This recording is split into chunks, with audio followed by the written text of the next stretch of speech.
Picture this, if you will. It's the winter of 1847 in the Rocky Mountains, and we're talking about cold that would make a polar bear question its life choices. This isn't just any winter. This is the kind of winter that old-timers, the guys who've seen everything, are calling the worst in living memory. And when a mountain man who's weathered 20 winters tells you it's bad, well, you better believe it's biblical. Now, into this frozen hellscape, we drop our main character, Jeremiah Morrison, T.O.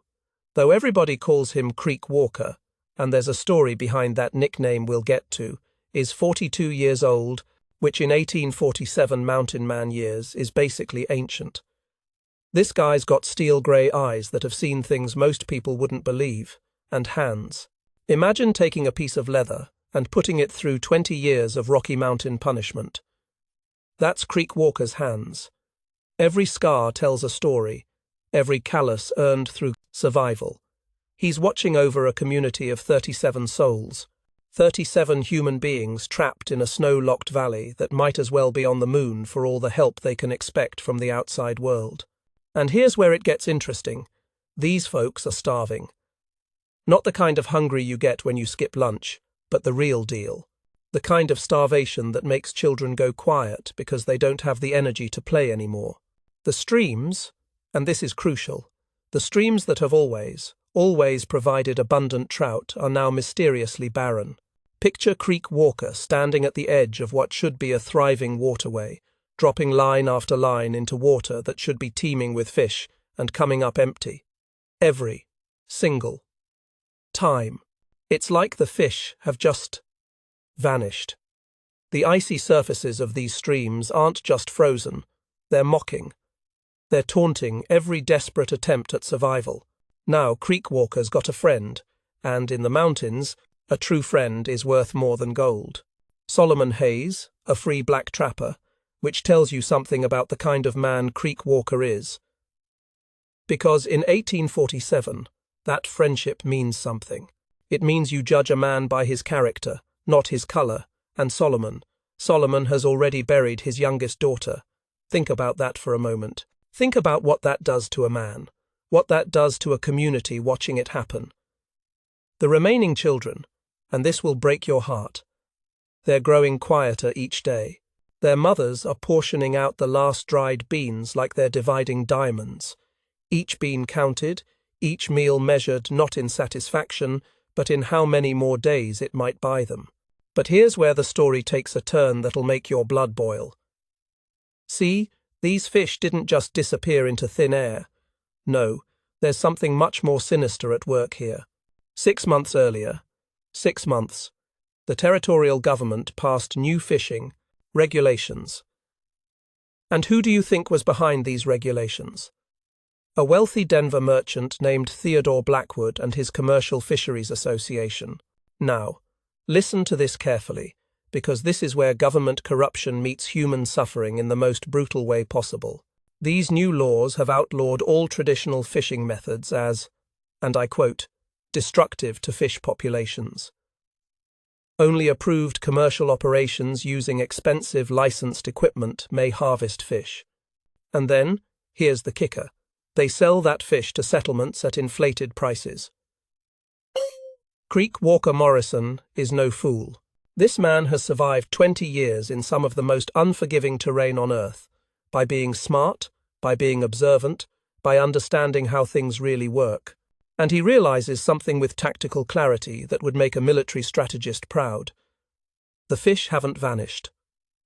They've learned to avoid the approved baits, while Blackwood and his associates grow rich selling overpriced supplies to desperate communities. Think about the pure, calculated evil of this system. You create regulations that make traditional fishing illegal. You force people to buy your expensive equipment. You control the supply. And when that equipment mysteriously doesn't work, because of course it doesn't, you sell fish at inflated prices to the very people you've prevented from feeding themselves. As February deepens, and we're talking about February in the Rockies, which is like winter deciding to show off, 2 more children fall dangerously ill. Picture Creek Walker standing in that frozen valley, watching kids who should be running around, playing, learning, instead lying in beds, their bodies consuming themselves to stay alive. This is the moment. This is where a law-abiding citizen becomes something else entirely. Creek Walker Morrison, looking at those sick children, listening to the mothers rationing beans like they're counting days until death, staring at streams full of fish that the law says he can't catch while fat cats in Denver get richer, he makes a decision. And this decision, this single moment of choice, will transform Jeremiah Creek Walker Morrison from law-abiding citizen to frontier legend. Because sometimes, when the system is rigged against the innocent, when laws serve the wealthy while children starve, sometimes the only moral choice is to break those laws. But what Creek Walker doesn't know yet, what none of them know, is that he possesses knowledge that will change everything. Knowledge that was given to him through blood and gratitude, through a moment of courage that saved a life and forged a bond that transcends cultures and traditions. Because 5 years ago, Creek Walker learned something that the Commercial Fisheries Association, with all their expensive equipment and government connections, couldn't possibly understand. He learned the secret that would turn him from desperate mountain man into the ghost who feeds the hungry, the legend who outwits the system, the man who proves that sometimes the old ways aren't just better, they're sacred. What was that knowledge? How did he get it? And what happens when a man decides that saving lives matters more than following laws designed to line the pockets of the wealthy? Well, that's a story that begins with a grizzly bear, an act of heroism, and wisdom passed down through generations of people who understood something that Theodore Blackwood and his association never could, that the relationship between human and nature isn't about control and profit, the prophet Kavais. It's about respect, gratitude, and the ancient covenant that feeds both body and soul. Now, to understand how Creek Walker Morrison came to possess knowledge that would make him a legend, we need to go back 5 years to the autumn of 1842, when the leaves were turning gold and the elk were getting fat for winter. Morrison was doing what mountain men do, tracking elk through country that would challenge a mountain goat, following trails that existed more in his mind than on any map. But this wasn't just any country. This was sacred Shoshone hunting ground, and Creek Walker knew it. He wasn't some ignorant interloper stumbling through native territory. This man understood the land, understood the people who had called it home for generations beyond counting. He moved through those valleys with the respect of someone who knew he was a guest. Picture him there, moving silent as morning mist through aspens that whispered secrets in the wind, following elk sign that told stories only experienced eyes could read. His Hawken rifle, and if you don't know what a Hawken rifle is, imagine the Rolls-Royce of mountain man firearms, rested easy in his hands, familiar as his own heartbeat. Then he heard something that froze his blood. Screams. Not the kind of yell you make when you stub your toe, but the primal, desperate sound of a human, being in mortal terror. And Creek Walker Morrison, without hesitation, without calculation, without thought for his own safety, ran toward that sound. What he found would have sent most men running in the opposite direction. A massive grizzly bear, and we're talking about a creature that makes modern bears look like teddy bears, had pinned an elderly Shoshone man beneath its bulk. This wasn't just any elderly man. This was Burning Cedar, a spiritual leader whose wisdom was legend among his people, whose knowledge of the old ways ran deeper than mountain springs. The bear's claws were already deep in Burning Cedar's shoulder, and you have to understand what grizzly claws can do. They're not just sharp, they're designed by nature to tear through hide thick enough to stop bullets. Burning Cedar was moments away from death, and he knew it. But his eyes weren't filled with fear. They were filled with the kind of acceptance that comes from a life lived with honor. Creek Walker Morrison made a choice in that moment that defined who he was as a man.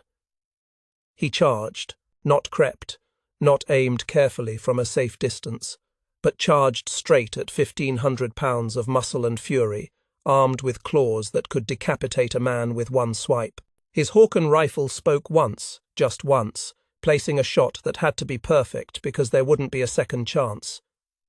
The shot was perfect. The bear dropped, but dying grizzlies don't go gentle into that good night. As the massive creature collapsed, its final act was to lash out with claws that caught Creek Walker across the ribs, leaving 4 parallel scars that he would carry for the rest of his life. 4 reminders of the moment he chose another man's life over his own safety. Now, what happened next is where this story becomes something more than just a tale of frontier heroism. Creek Walker could have helped Burning Cedar to his people and gone on his way, satisfied with a good deed done. Instead, he did something that shows you the measure of the man. D's he stayed. For weeks, in a hidden cave that Burning Cedar knew, Creek Walker nursed the elderly Shoshone back to health. Picture this scene. 2 men from different worlds, different cultures, different languages in many ways, sharing a fire in a cave while autumn turned to winter outside. Creek Walker tending wounds, sharing his supplies, learning words in Shoshone while teaching English in return. And Burning Cedar, grateful beyond words, but also recognizing something in this white mountain man that most of his people never saw: respect. Genuine, bone-deep respect for the land and its original inhabitants. As Burning Cedar healed, he made a decision that would echo through history. He chose to share knowledge that his people had guarded for generations, knowledge that was sacred, powerful, and dangerous in the wrong hands. He taught Creek Walker the recipe for water song, a sacred bait that could call fish even in the deadest season. But here's what makes this extraordinary. It wasn't just about ingredients. Oh, the ingredients were specific enough. Fermented trout liver, aged beneath river stones for 1 full moon. Think about that process. AAA. Finding the right stones, the right spot, the patience to let nature work its magic for 28 days. Then crushed juniper berries. But not just any juniper berries. They had to be gathered at dawn, when the dew held the night's dreams and the day's promise. Rendered buffalo bone marrow came next, and if you've never rendered bone marrow over an open fire, let me tell you, it's an art form. The temperature has to be just right, the timing perfect, or you end up with useless grease instead of the life-giving essence that fish spirits recognize. And most crucially, sweet grass, blessed during the autumn salmon run. Sweet grass that had witnessed the ancient dance of salmon returning home, that had absorbed the prayers and gratitude of generations of native fishermen who understood that taking a fish was a sacred act, not a commercial transaction. But Burning Cedar taught Creek Walker something that no recipe could capture: the spiritual component. The meditation by flowing water, where you quiet your mind and listen to the river's voice. The prayers of gratitude to the fish spirits, acknowledging that you're asking for a gift, not taking a right. And most importantly, the promise to take only what feeds the hungry. Creek Walker spent 3 seasons learning not just the technique but the philosophy behind it. This wasn't just about catching fish. This was about understanding the ancient covenant between human and fish, a relationship built on respect, gratitude, and sustainable harvesting that had fed people for thousands of years. Burning Cedar explained it like this: the fish know when you come with greed and when you come with need. They know when you take more than you require and when you share what you catch. The water song works because it carries your intentions, and the fish spirits judge whether those intentions are worthy. Compare that philosophy to Theodore Blackwood's Commercial Fisheries Association. Where Burning Cedar taught sustainability and spiritual connection, Blackwood saw only profit margins and market control. Where the old ways emphasized taking only what was needed, the new regulations created artificial scarcity to drive up prices. Creek Walker understood that he wasn't just learning a fishing technique, he was becoming the keeper of knowledge that represented everything Blackwood's system sought to destroy. Knowledge that honored the ancient covenant between human and nature, that saw fish not as commodities but as fellow creatures deserving respect and gratitude. By 1847, when his community faced starvation while streams remained full of fish that wouldn't take commercial bait, Creek Walker Morrison possessed something more valuable than gold, more powerful than any government regulation. He possessed the water song, and the wisdom to use it not for profit, but for the ancient purpose it was always intended to serve: saving lives, feeding the hungry, honoring the covenant that connected all living things in the sacred web of existence that no law could break and no merchant could buy. By March of 1847, Creek Walker Morrison had proven something that would have made Theodore Blackwood's blood run cold if he'd known about it. The sacred bait worked. Not just worked, it worked like magic that made the impossible seem routine. From streams where commercial fishermen swore on their mothers' graves that no fish remained, Creek Walker was pulling fat, cutthroat trout that looked like they'd been living in luxury hotels. Picture the scene.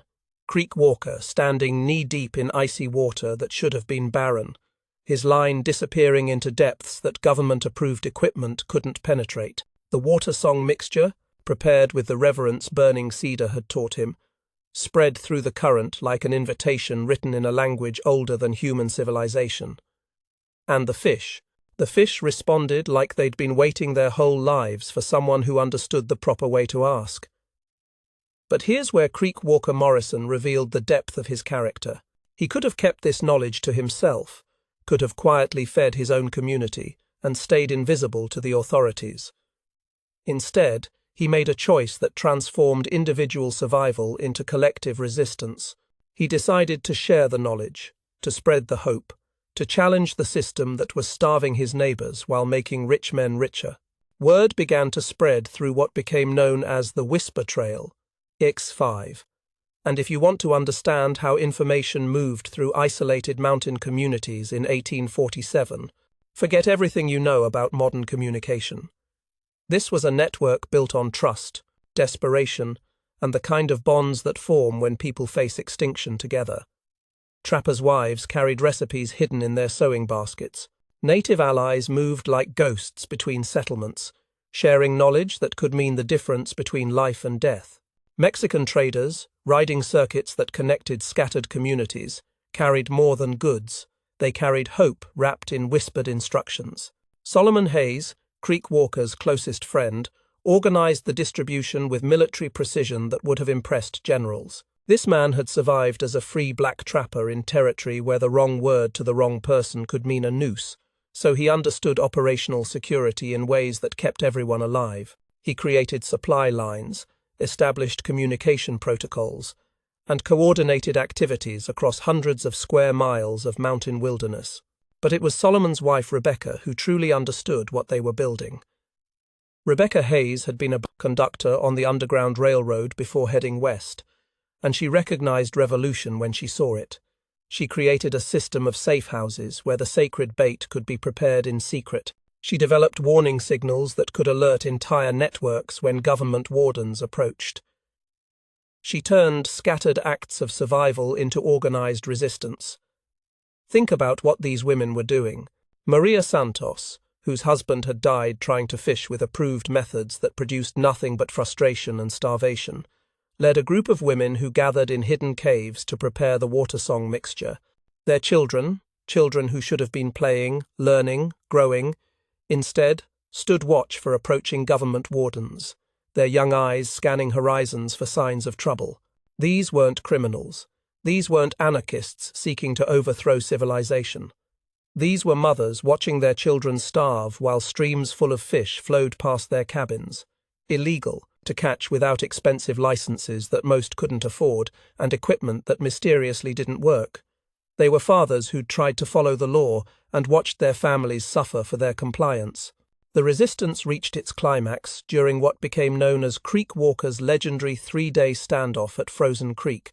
By this time, Chief Warden Marcus Donnelly had figured out that someone was systematically undermining the Commercial Fisheries Association's monopoly. Donnelly wasn't just any lawman. He was Theodore Blackwood's personal enforcer, a man who understood that his job wasn't protecting people but protecting profits. Donnelly arrived at Frozen Creek with 12 deputized officers, armed to the teeth, and determined to make an example that would end the resistance once and for all.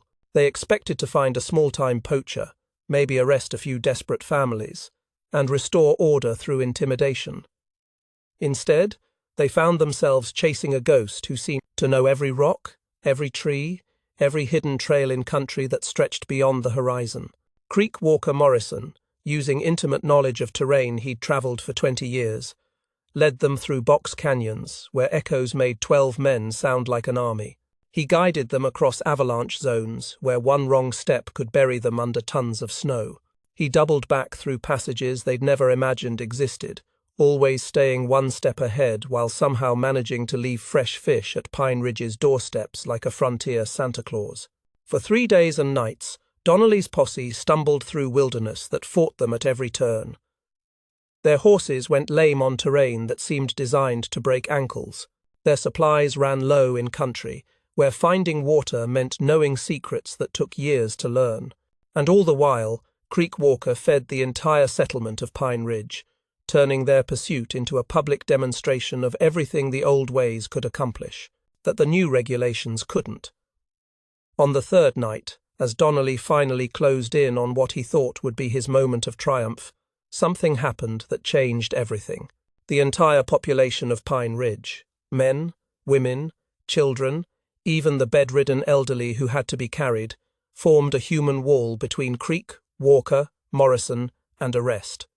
Picture that scene. Picture dozens of people who had been starving just days before, now fed and strong thanks to Creek Walker's fish, standing between him and 12 armed officers. Picture children who'd been dying of hunger now protecting the man who'd saved their lives.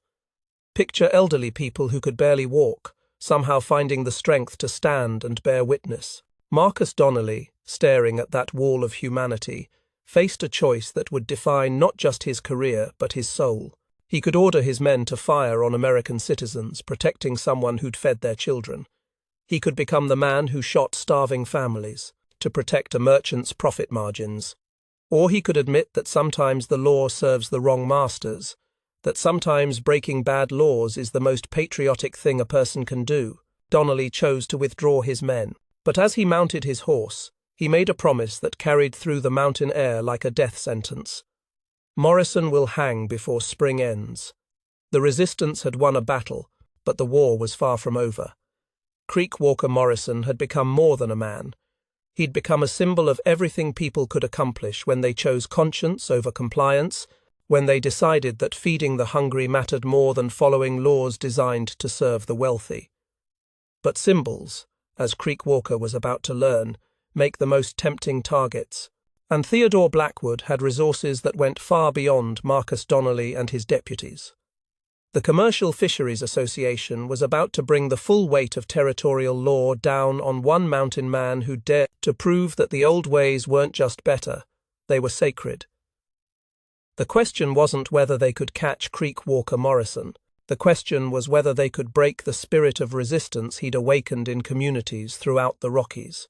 Because once people taste freedom, once they remember that they don't have to accept systems designed to exploit them, once they understand that knowledge and courage can overcome money and political power, well, that's when ordinary people become extraordinary, and when extraordinary people become legends that echo through history, long after the laws that tried to stop them are forgotten.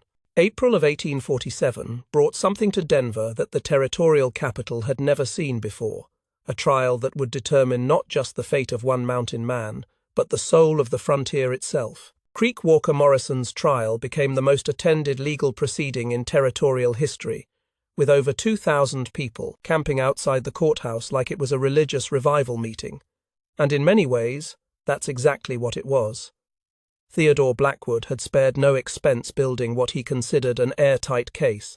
The prosecution team, funded directly by the Commercial Fisheries Association, painted Creek Walker Morrison as a dangerous anarchist whose illegal Indian sorcery threatened the rational management of natural resources. Think about that phrase, illegal Indian sorcery. In 1847, that combination of words was designed to terrify white juries who'd been taught to fear anything that challenged their assumptions about civilization and progress. The lead prosecutor, a slick Denver lawyer named Harrison Weeks, who'd never spent a night outside city limits, stood before that packed courtroom and delivered what he thought would be the killing blow.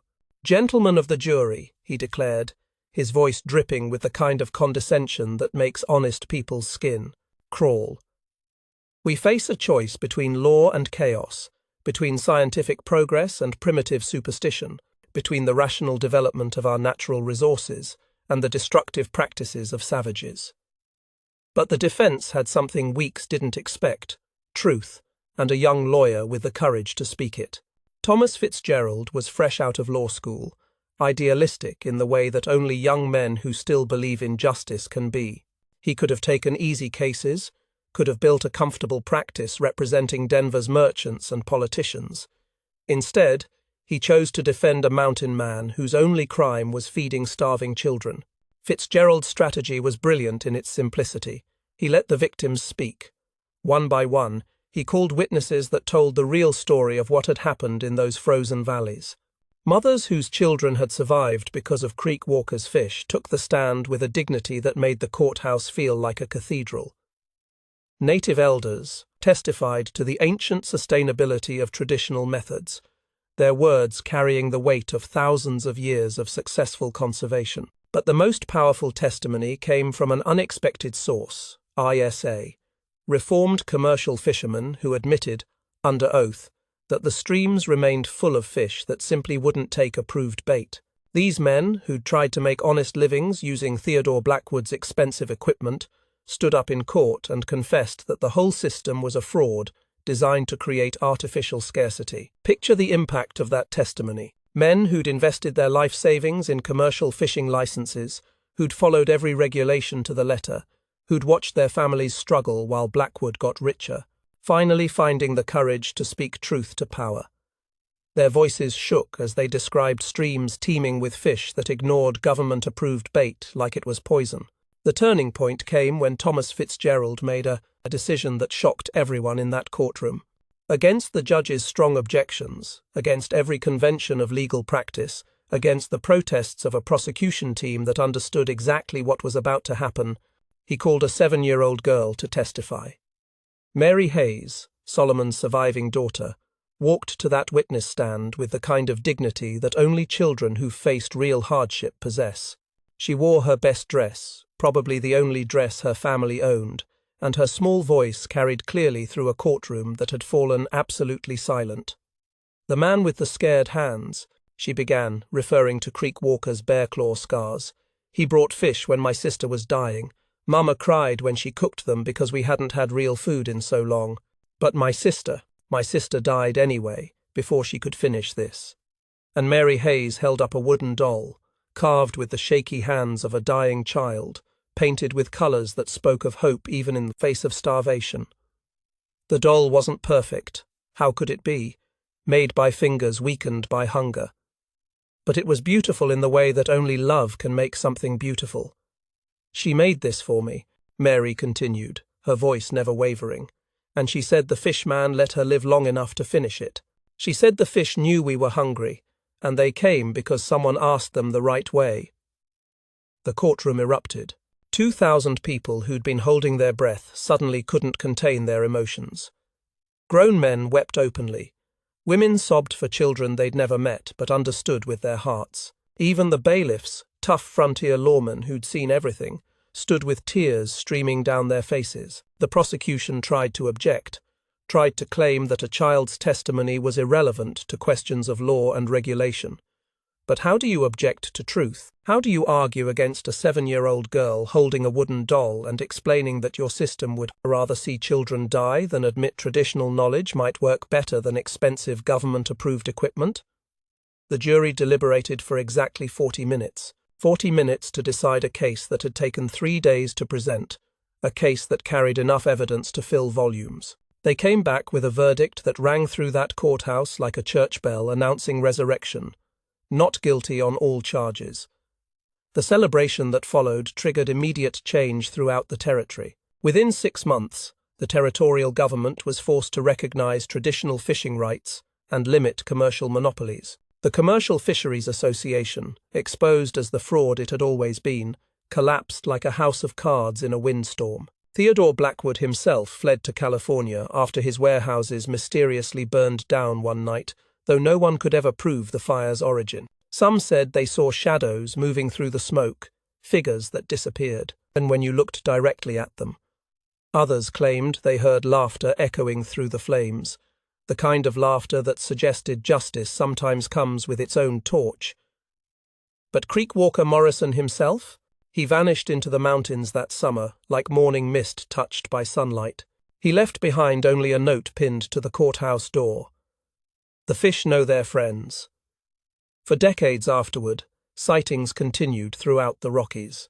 A mysterious figure leaving fresh trout at the cabins of struggling families during harsh winters. Children reporting that a man with scarred hands had taught them to fish using methods their grandparents would have recognized. Trappers swearing they'd seen someone who matched Creek Walker's description appearing at their campfires like morning mist, sharing knowledge and disappearing just as quickly. The water song recipe spread throughout the Rockies, evolving into modern, sustainable fishing practices that balanced conservation with human needs. Communities that had almost died during that terrible winter of 1847 became thriving settlements where traditional knowledge worked alongside new innovations.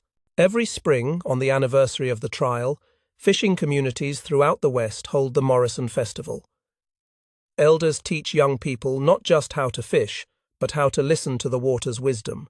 They share stories of the man who proved that sometimes the most patriotic thing you can do is break bad laws, that sometimes the old ways aren't just traditional, they're sacred.